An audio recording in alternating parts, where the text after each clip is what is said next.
Twitter is a free microblogging tool you can access from the web, phone, or desktop where users can send text-based messages of up to 140 characters. Well, let's start out by talking about what Twitter is and what it is not. And I want to first give thanks to Doug Foote of Working America for this handy chart. Twitter is a real-time news source. Most major news outlets worth their salt have a Twitter presence and break news there first. Twitter is a way to connect directly with members and friends, go where they are. An amplification tool is a tool, not a strategy. Twitter is a feedback mechanism to gain insight. You tweet something and people definitely will reply with what they think. Twitter is a great way to build credibility as a trusted news source. And now let's talk about what Twitter is not. Twitter is not Facebook. They're two totally different tools, two different sets of expectations in terms of how you craft updates. That's why I highly discourage auto-posting from Facebook to Twitter and vice versa. I know it saves time, for the busy communications professional, but people on Facebook are turned off by Twitter to be posted there. This could cause them to hide your updates. So they're two different tools, and, it's better for you to craft your updates specifically for each platform. I will repeat this again later for any latecomers because it's an extremely important point. Twitter is not a communications plan or a new media plan. It's a tool that can be used as part of those comprehensive plans. And lastly, Twitter is not an excuse to be sloppy with tone or grammar. Remember that your followers will hopefully be sharing your tweets with their followers with your handle attached. And we've already talked about credibility a bit, so grammatically incorrect tweets do not build credibility. So let's talk about personal versus organizational use of Twitter. You can start a Twitter account as an individual or as an organization or a combination, such as, if you have a personal account that speaks as a representative of your organization, sort of like a union president or a subject matter expert at an organization. So let's take a moment to go through the differences between the two. A personal account allows you to connect with friends, follow topics that interest you, build your brand, share your work, expand your network, and get breaking news. So you can set up a personal account and still share news from your organization. And so here, let me just make an important point about personal accounts that connect to organizations. Many people that identify in their Twitter bios that they work for an organization still want to maintain some individuality. So they may put a disclaimer, you may have seen this, that all tweets are my own. For example, everyone in our media department are on Twitter with their own handles. They share info and we will, retweet them. You'll learn what retweet means, or share their tweets through our account. In their bios, they all have similar disclaimers about their tweets or thoughts, about their thoughts being their own, because sometimes they want to comment on their sports team or their vacation, and it be understood that they're not tweeting for the AFL-CIO at that time. I remember one time I tweeted from my personal account something to the effect that, this particular morning I hit the snooze button 100 times, and someone shared my tweet with their followers along with the comment about lazy union workers. So adding the disclaimers is something to consider and keep in mind if you should decide to set up your own personal account and just share news from your organization with the following you build, as opposed to tweeting, from an organizational account. And so for those of you who will be tweeting as your organization, setting up this kind of account will allow you to connect with members, understand what people are talking about, build your audience, share your work, engage allies and press, and have conversations. And we'll see examples of some of these later. Now let's talk stats. At the end of 2012, Twitter had over 500 million registered users, 140 million of which are active. The site gets 300,000 new visitors daily. 1 million new accounts are created daily at a rate of 11 per second. There are 400 million tweets sent daily. The average Twitter user has sent 307 tweets, though most people I personally follow are up into the tens of thousands. I know for my personal account, I probably sent about 40,000 tweets, unbelievably. Users spend an average of 170 minutes per month tweeting, and 60% of people access Twitter from their mobile devices. And thinking about why you should have a presence on Twitter. A recent Pew study found that 50% of people got their news from digital sources that day before. Young workers or those under 30, 1/3 of them got their news from social networks. And while Twitter is not currently a major source for those getting their news digitally, those that are on Twitter follow accounts that allow them to see news at a rate of 83%. 59% of those then go on to share that news or retweet it. Having a presence on Twitter where you share news can help build your organization's brand and help spread the word about your issues. There are 435 members of Congress on Twitter. And as you can see with these tweets by Working America, the North Carolina State Fed, and the AFA, you can use your Twitter account to target members of Congress, either for praise or to call them out.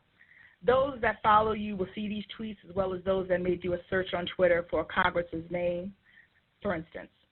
Many journalists and news organizations use the Twitter search and other methods of monitoring to keep up with the conversations around the members of Congress.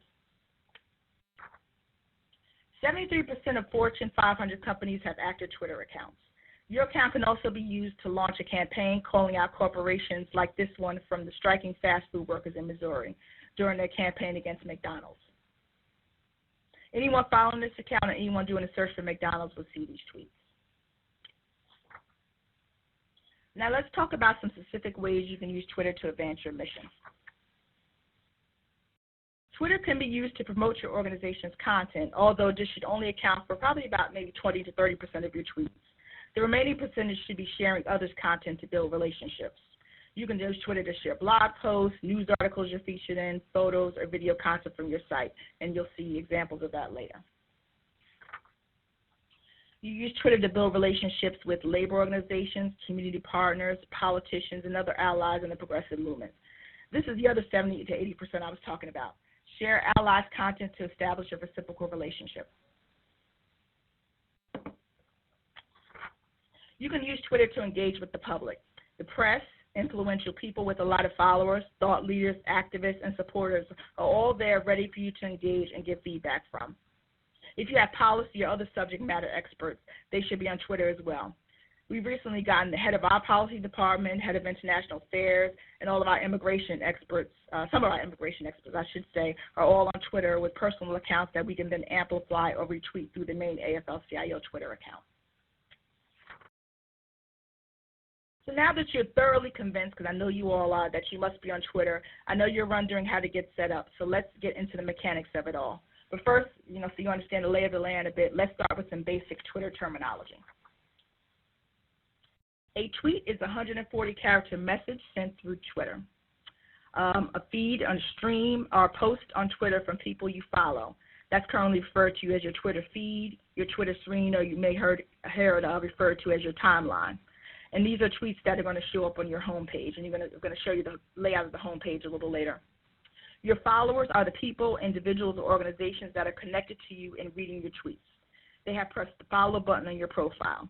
Same as someone choosing to follow you, they can also choose to unfollow you. We definitely don't want that, but they can definitely choose to unfollow you, which will be in the same vein as someone subscribing to you from your email list. Following means that these are people whose tweets you have selected to read. So you've gone to their profile and you've clicked follow, and these tweets appear on your Twitter stream. Direct message, or DM as it's usually called, is a Twitter equivalent of email. It's a private message sent between you and another Twitter user. And just note that you can only send a direct message to those that are already following you. The @ is an important code on Twitter. When it's combined with the username and inserted into tweets, it refers to that person or sends them a public message or a tweet. Retweet, and you've heard me mention this, retweet, or you'll see it's referred to as RT, is to repost something that's already in your Twitter stream. It's usually preceded by a RT and with the @ symbol and username to give credit to the original poster. Say you read a good tweet in your Twitter stream, you think your followers who may not be following that original tweeter should see it also. So you would retweet it. It's the equivalent of kind of sharing a post on Facebook or forwarding a good email to a bunch of friends. And lastly, hashtags are very important on Twitter as a way to extend the conversations and turn Twitter into an enormous real-time search engine. Hashtags are words preceded by the # or the hash symbol, which people insert into their tweets on Twitter. They're a way for Twitterers to categorize their tweets by topic. Hashtags basically serve as a label, allowing other people to search on Twitter and quickly find tweets relating to a given subject. Making tweets with common topics searchable is pretty much the key purpose of hashtags. It's basically a user convention on an ad hoc way of organizing tweets. With so many different words available to label any given topic, the hashtag convention is designed to get everyone who is talking about a common subject to agree to use the same keyword in their tweets. It's definitely a favorite tool of large-scale events like Netroots Nation. If you go to Netroots Nation, I'm sure you've already seen the hashtag for that. South by Southwest or the convention, we've already set the hashtag for that. So people there and people that are not there can follow the conversation on Twitter by checking the hashtag. Hashtags can be placed anywhere in a tweet, the beginning, the middle, or the end. Usually towards the end is best, but sometimes it makes sense in the middle. You can create your own hashtags, and there are ones that are established, like the one Digital we're using for this training series. And therefore, anyone who does a search on Twitter for Digital will find all the tweets people have sent using the hashtag. So if I wanted to see, all the tweets that, were being sent during this presentation or before, I could just go and do a search for Digital and see all the tweets. So to create a hashtag, you just place the hashtag symbol, the pound sign, in front of a keyword or letters in your tweet. And it's best to keep your hashtags as short as possible because when it's included in the tweet, it does count towards the 140 characters. And one last note on hashtags, do not include more than one or two hashtags in a tweet. Tweets with 1 or 2 hashtags have 21% higher engagement than those with 3 or more. So when a tweet containing 3 or 4 hashtags, it could be a 17% drop in engagement. So try to stick to just 1 or 2 hashtags. And besides, you remember you only have 140 characters, so putting a ton of hashtags will take up valuable space that you can use for other content. And here are a few more terms you should know. To favorite a tweet means to mark it to come back and read it later. So essentially, it's like bookmarking it. And you can favorite a tweet by clicking. Next to each tweet, there's a little star, and you click it, and the star turns yellow, and that's favorite. So you know that the tweet is favorited, and you can come back and read it later. MT is a modified tweet. Say you want to retweet something, but we go over the character limit by the time you add the retweet and the original tweeter's handle. So you may choose to modify the tweet a bit. You may take out some words, shorten some words, and in that case, when you do that, you would change the RT to an MT to let people know that you're retweeting, that you modified the tweet a bit. And just take care, don't modify the tweet too much so that it loses meaning. But shortening words and, changing some words to punctuation is okay. FF, or Follow Friday, is a weekly meme done on Fridays, or really any day people feel like, they want to do it. Pretty much, people will say early Follow Friday if they don't do it on Friday. But that's where you recommend an account that you think others should follow. And these tweets, when done correctly, usually contain a Twitter handle and a short description about the person is worthy of a follow and the Follow Friday hashtag. And ICYMI means in case you missed it. So if you see this in a tweet, it usually means that it's been shared before, but they want to share it again in case you missed it. So now that you're familiar with the terminology, it's time to get started. It's pretty simple to sign up. Here's a screenshot of the page that we use when you visit twitter.com to sign up for your account. So you would just input your name and email address and choose a username. And a username will usually be some form of your organization's acronym, if it's an organizational account, or if it's a personal account, a version of your name is best. Note that if you have not yet claimed your organization's Twitter handle, do it now, even if you have no plans to start tweeting right away. When we decided to set up President Trump's account, we found that some random person had already set up an account with his name. And, they had his photo up there, and they were just tweeting all kinds of strange stuff. See, the account had 450 followers already, some who were well-known members of the union movement who really thought it was President Trump tweeting. So we had to, go to Twitter's help center and get a couple of our contacts involved to regain control of the handle. You just know that parody accounts are allowed as long as somewhere in the bio you indicate that you're not acting as the person. But many times people don't take time to read the bio, so they don't notice that it's a parody account. So you can really avoid all this and having to, try to get Twitter's help on this by, laying claim to the username you desire as quickly as possible. And when choosing a username, it's really best to keep it as short as possible. So remember, there are only 140 characters in a tweet, and your Twitter username or handle is included in those 140 characters. So when people are tweeting or retweeting you, having a shorter handle is always helpful. If you're setting up an organizational account, you will definitely want to pay particular attention to setting up your Twitter profile. You can upload an icon or a profile pic that will be displayed with your tweets, a background image, and a cover photo. Let's start with the profile icon. The profile icon should be 200 by 200, and it's typically your logo. Or if it's your personal account, you might want a nice picture of yourself. And it's back to organizational accounts. The logo, if you use the logo, it's going to be, probably that's the best way for you to go because it's a recognizable part of your brand. and when people see it in your timeline, they can associate it with you. The background image is essentially the skin for your page and can be customized like the well-branded one here from SAG-AFTRA. The image is best sized at 2,000 by 1,200, and it can include links to all your other social properties on your website. It should be consistent with your organization's colors for branding purposes. And we usually keep our backgrounds the same to coordinate with the color scheme of our website, but we have swapped out our profile icon for certain campaigns, most recently for our immigration campaign. And lastly, the cover photo is similar to the one you see on Facebook fan pages. It's something that Twitter implemented fairly recently as another opportunity to extend your brand visually and tell visitors who you are when they visit your Twitter profile. And so you can upload the cover photo at a size of 520 by 260 for optimal viewing. So once your account is all set up with your icon and background, your profile will look complete like the one you see here. So let's go over the lay of the land for the features of a Twitter profile.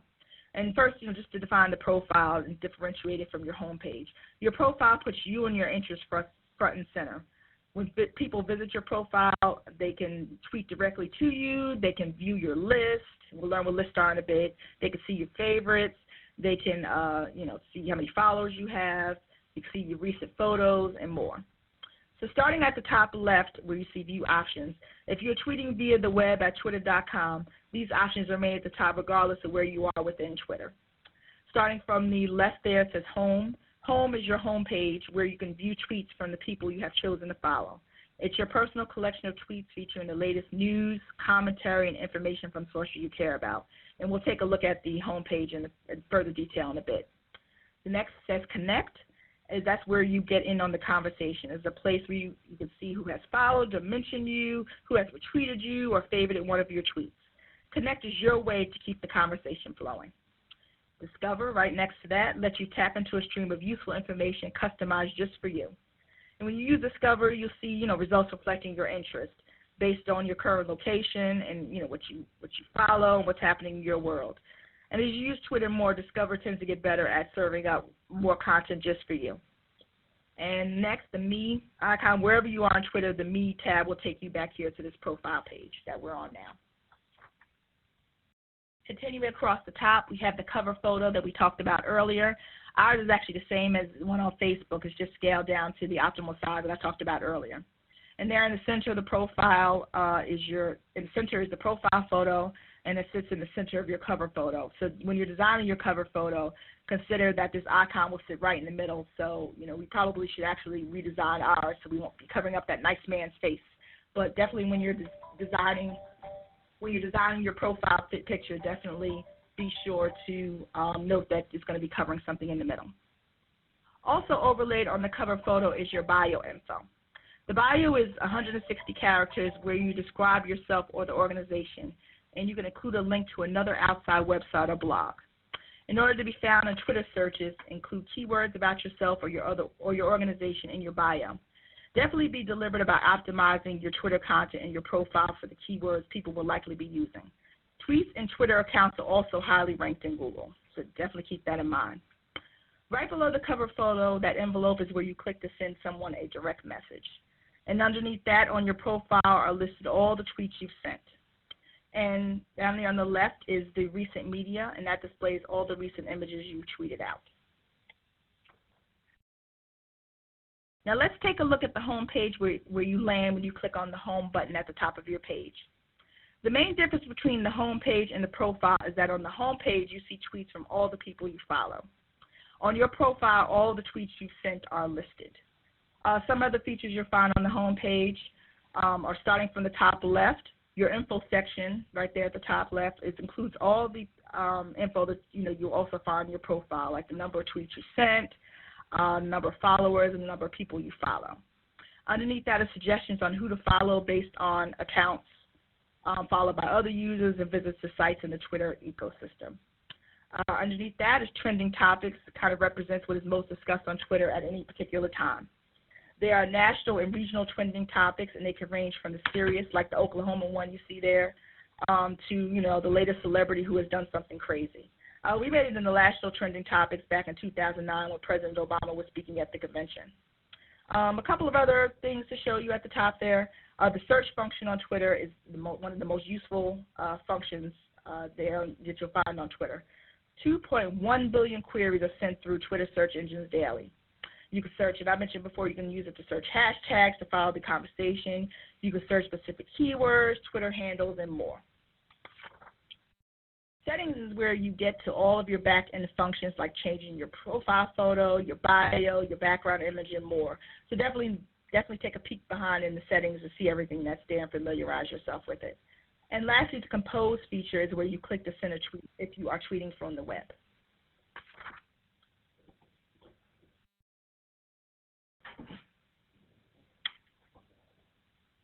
Okay, so let's start by looking at the anatomy of a tweet.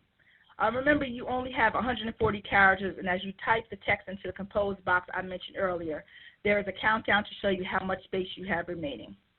Here's a tweet from Working America sharing an article on how teachers' unions are good for kids. They include the title of the article or a lead they felt that would be more interesting. And the long link to the article is then input into a link shortening service called Bitly, which can be found at bitly.com. And that's where you can go add long links, and it returns a shortened links, which, of course, is better for your 140-character limit. And Bitly also gives you analytics on how the link performed. So after the Bitly link, they have the 1U hashtag and the Thank a Teacher hashtag. So anyone searching for conversations around union issues or one supporting educators would find this article. So extending the conversation beyond the people following Working America. And note they also mention AFT President Randy Weingarten's handle so that she sees the article and can retweet it as well. And that, ladies and gentlemen, is the basic anatomy of most tweets you would send. Just a couple more things.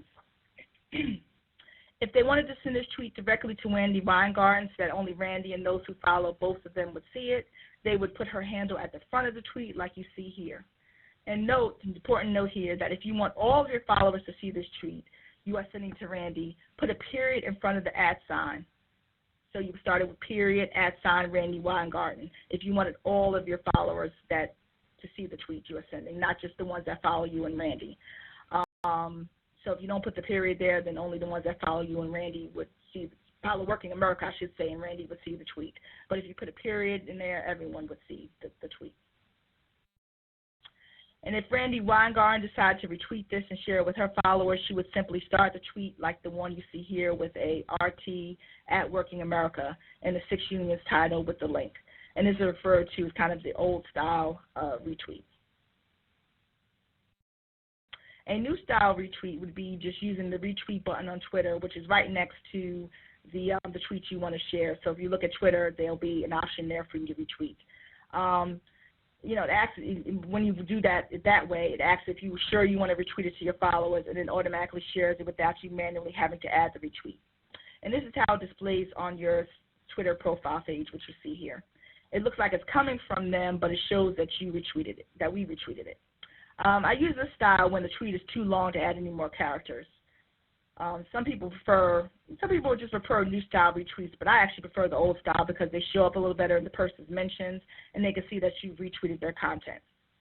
And sometimes when a person's tweet is too long, in order to retweet it old style, you would need to do a bit of editing to it, and that's when you would change the RT to an MT, again, to modify that you have indicated you edited the tweet. And, you know, I know this is a lot and may all sound confusing. Really, the best way to learn about the anatomy of tweets is to check out some active union and progressive accounts, or, you know, accounts on Twitter, news organizations, just to watch the way they tweet before trying a few of your own. So once you have an idea of the mechanics of how to tweet, you may be wondering what kind of tweets you should send to get yourself noticed, to build your following, and get people retweeting your content. Share your blog post in interesting ways. Don't be afraid to brag a bit about the good work that your union is doing. As the union movement is under attack, tweets like this from the ironworkers letting people know about all the good work they're doing is important. But again, keep this at about 20 to 30% of your post. You don't want your Twitter feed to become one long stream of, look at us, look at what we're doing. People will definitely tired of that. Twitter is a two-way conversation for most accounts. News accounts like CNN or Washington Post are, you know, an exception to this rule because people just expect to get the news from there. They don't really expect much interaction. You can also use Twitter to respond to national news and tragic events and provide helpful resources. When the Oklahoma tragedy occurred, we sent out thoughts and prayers and then followed up with another tweet with a link to resources we compiled to help those in need. We also do something we rarely do, is we ask people to retweet the post to be sure to get the word out. And similar to asking people to share a post on Facebook, asking people to retweet should be done on Twitter only with really compelling, action-oriented content or events you really want to get out there. If you're constantly asking people to share mundane content, they will start to ignore you. So, use this wisely, but definitely do ask because people will do it. Tweets that ask for the retweet get 12% higher response than those that don't.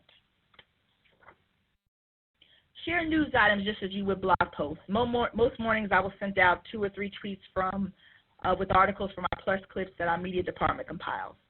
American Rights at Work also does a great job of sending out tweets with interesting news items. It's a great way to build credibility and be seen as a resource.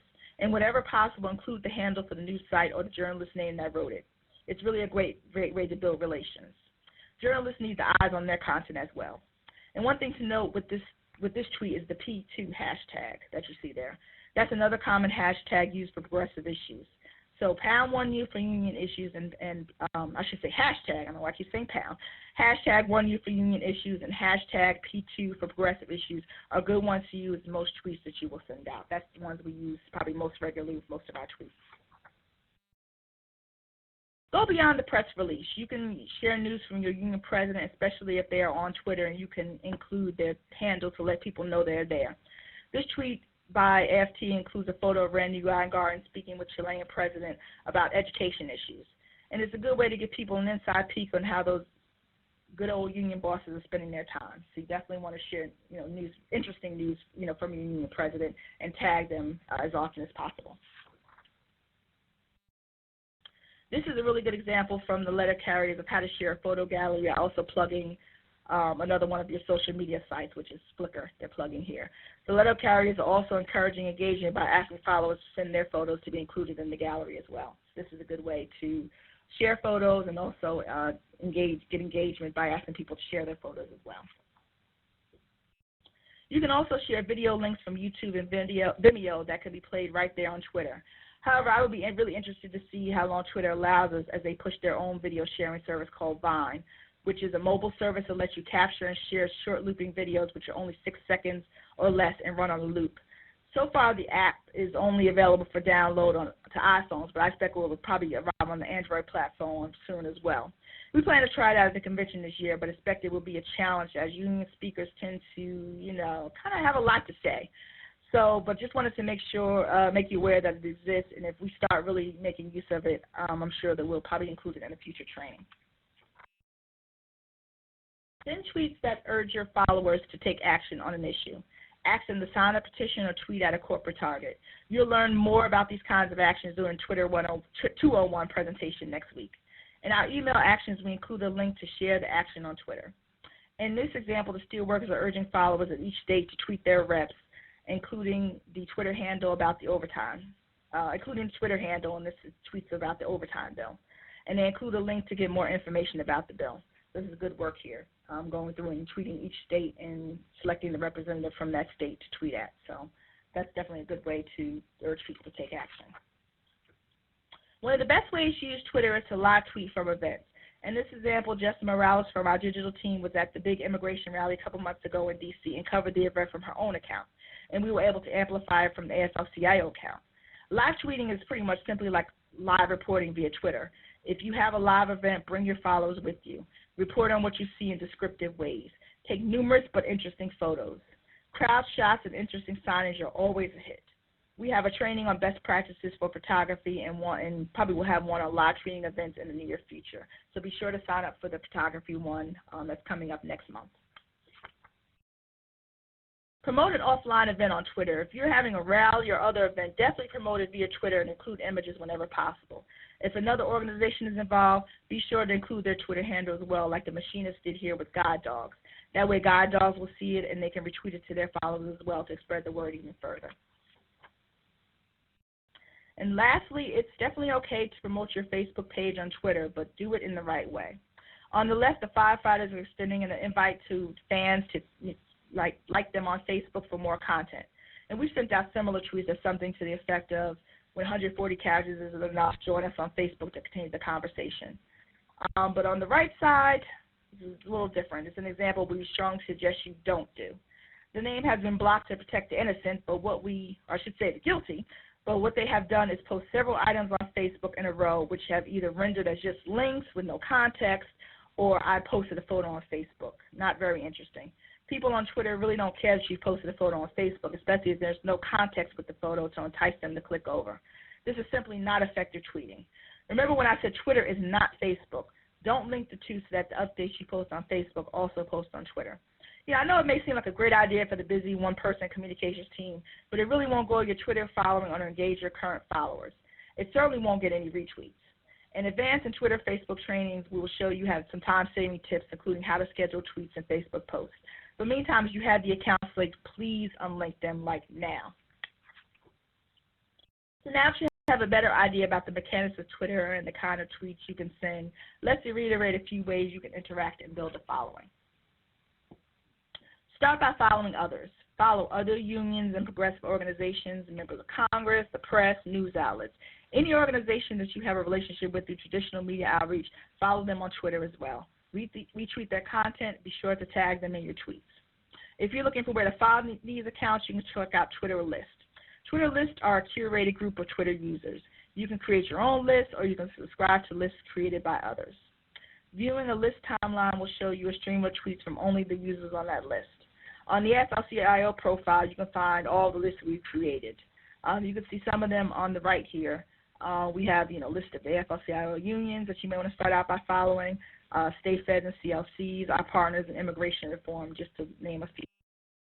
Lists are also great resources to pull together all the people that will be tweeting at a certain event so that you can easily follow and retweet. You can see at the top we put together a list of people tweeting for May Day events so we can easily amplify their tweets on that day. And anyone can subscribe to these lists and view all the tweets as well. People can also add you to lists. And, one key point here is taking a look at the list people have added you to really gives you a good idea of how people on Twitter perceive your Twitter persona and how they categorize the information you're tweeting out. We've talked about this extensively, but I just want to iterate. 60 to 70% or so of your Twitter feed should be retweeting and promoting others' content. When you retweet others' content, a reciprocal relationship is established. They'll notice your account will likely follow you back and share your content as well. They may also include your account on a Follow Friday. Talk about tweet chats a bit. A tweet chat is a prearranged chat that occurs on Twitter during a set time and date. There are some that occur on a regular basis, and people know, to join at a specific time, or there may be one-off Twitter chats that occur around a particular topic. The person organizing chat sets a predefined hashtag where people use to join in the virtual conversation. And we recently joined in Moms Rising's weekly Twitter chat around the topic of paid sick days. We were identified as one of the chat leaders. We did a lot of promo leading up to it on the blog and, via Twitter, Facebook. We reached out to, bloggers and such.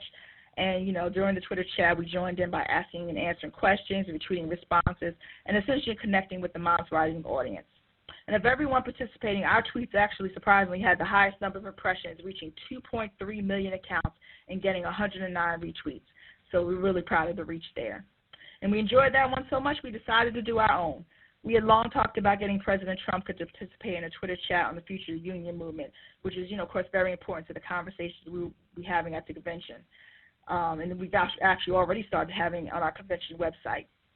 We chose the One You Future hashtag, promoted heavily, and encouraged questions and feedback. We had really great participation in that one as well, very thoughtful comments. And the hashtag One You Future was used in 1,400 tweets, reaching over 2,287,000 accounts. We're actually already planning for another one next week with our policy director, Damon Silvers. Since we're getting, more of our subject matter experts on Twitter, this will likely be a regular thing for us.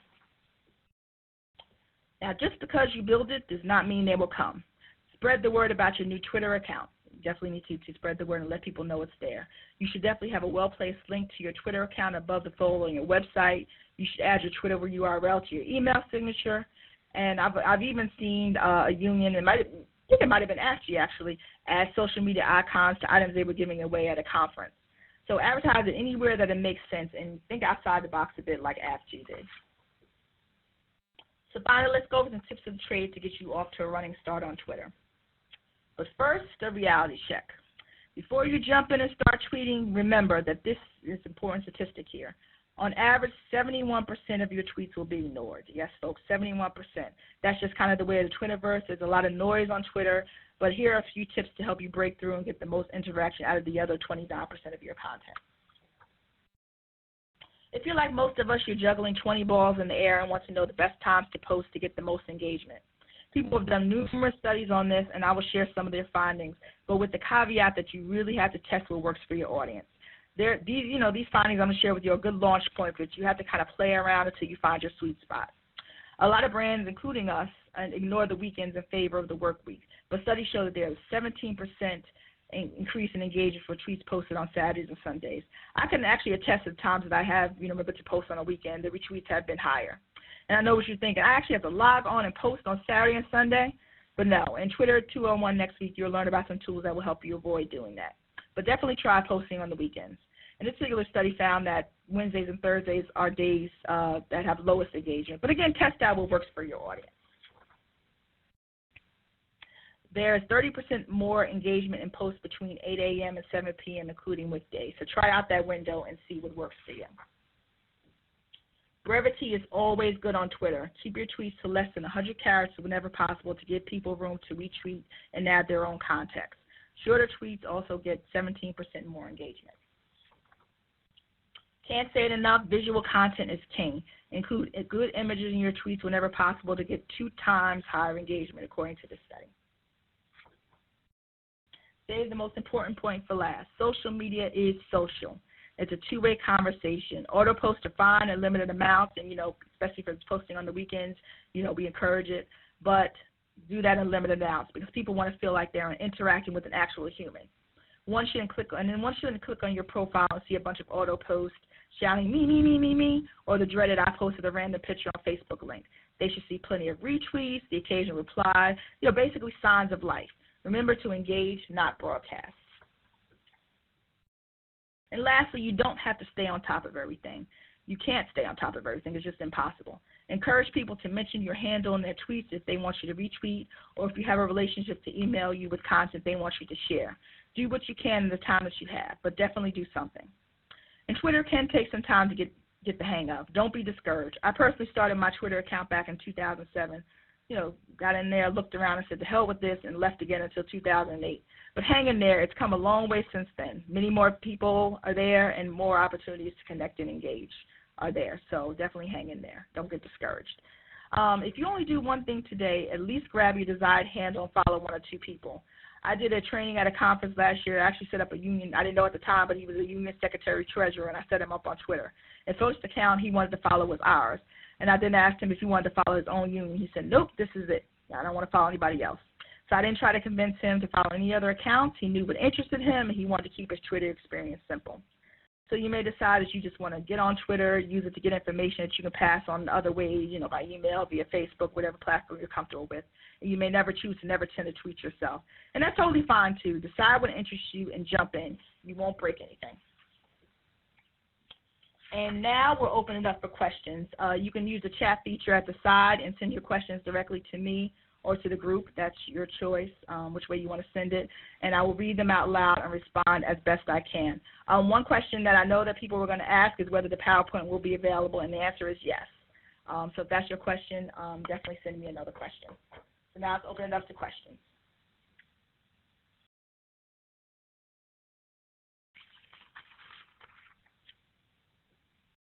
Okay, the first question is from Andrea Cohen. She's already sent the question. I really didn't get what a Twitter list is. Can you please go over that again?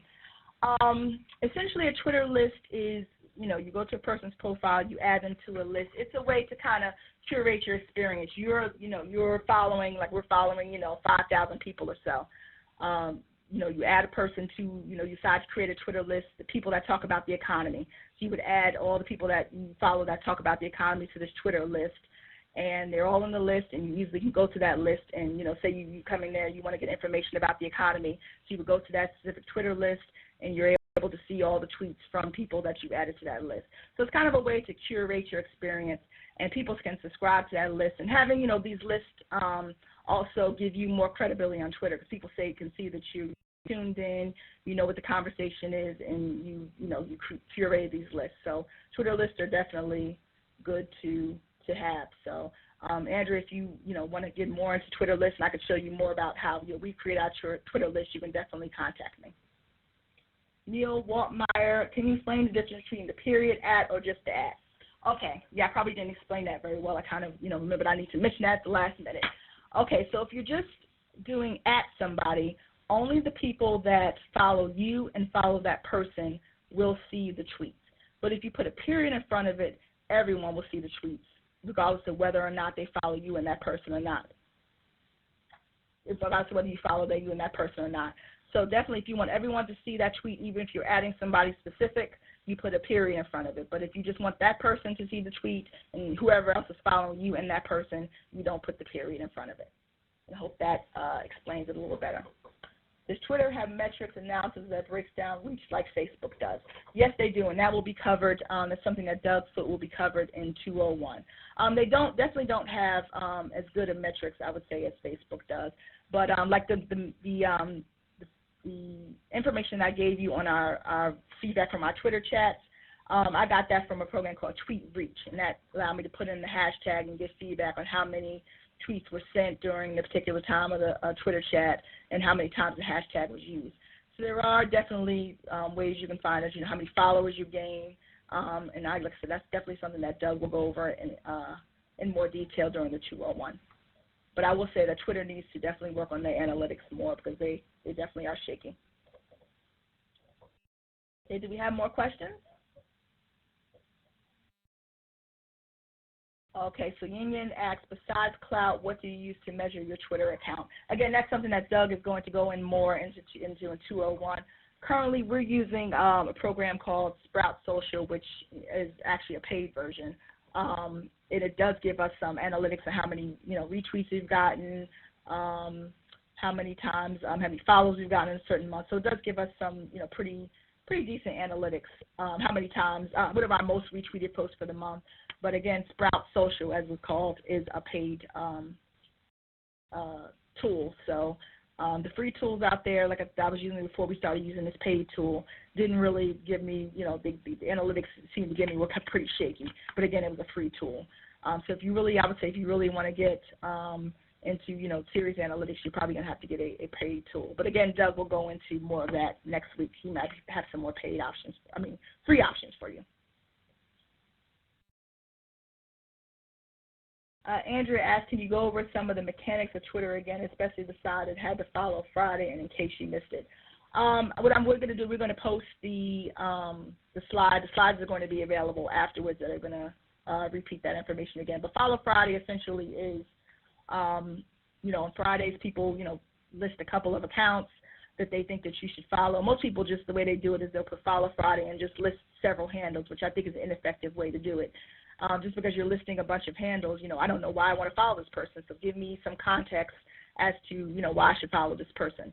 So usually, like I said, it's done on Fridays, but people usually say an early Follow Friday if they do it on any other days.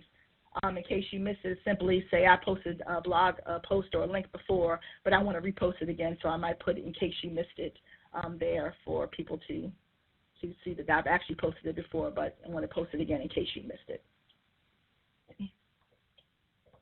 Any other questions?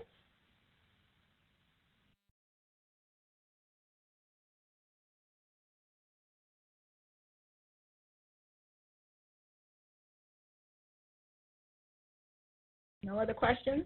Give you guys a couple seconds here. But you have to type them in.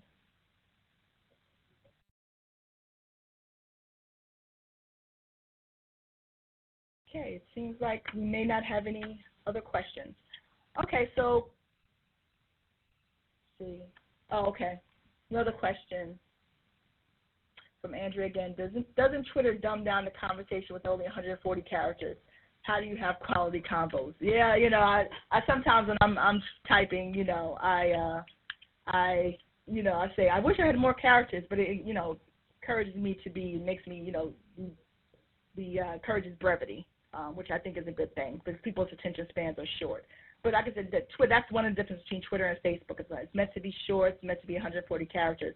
And I wouldn't say that it dumbs down the conversation. I think if you want more characters and you want to say a lot more, then Twitter probably isn't the platform for you. You probably maybe want to use Facebook. because I don't see, Twitter. Actually, I'm saying 140 characters, but I believe I read something where Twitter is thinking about actually making it less characters. So, we better enjoy our 140 characters while we have it. But, yeah, I don't think that I wouldn't say that it dumbs down the conversation. Having quality convos is, you have to have them in 140 characters, and, you might go back and forth with the person and send several tweets to them. So that's my opinion on that. Susan Hayes asks, where will this presentation and other QAs be placed so you can make copies of it? I'm getting ready to answer that in one moment. Okay, is there any other questions?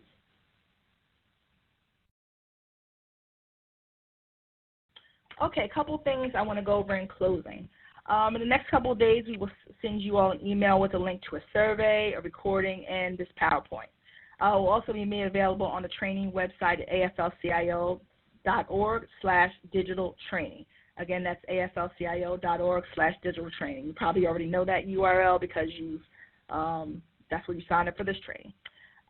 So where you've actually saw this training, where you signed up, that's where the links will be added. In case you don't get the email, you missed the email. And if you missed the other trainings before, this is an important note. If you missed the other trainings before, the Facebook trainings, the graphics design training that we had yesterday, the PowerPoints and recordings will be up there for those as well. And so next week we have Twitter 201 with Doug Foote of Working America, and that's coming up, like I said, on Tuesday from 3 to 4 p.m. Eastern Standard Time. We definitely want you to sign up for that so you can become a real rock star with this stuff. And you can see he'll go over analytics and some of we wanted to kind of keep this, the basic 101 first, and then, getting to the more, the hardcore stuff next time, the more involved stuff next time. And there's also intermediate trainings coming up on Facebook, online, offline, and photography. And again, you can sign up at the link I gave you, AFL-CIO.org/digital training. And please feel free to spread the word to other folks in the progressive digital space. And thanks to those that have shared already. And I really appreciate everyone who was able to join in today, and I highly encourage you to fill out the surveys. These trainings are for you, and we only want them to get better. And for that, we need your feedback. So when you get the link, take a second and share your thoughts. Whether you hated it, whether you loved it, let us know. And thanks, everyone, and we'll see you on a future training soon. Thank you.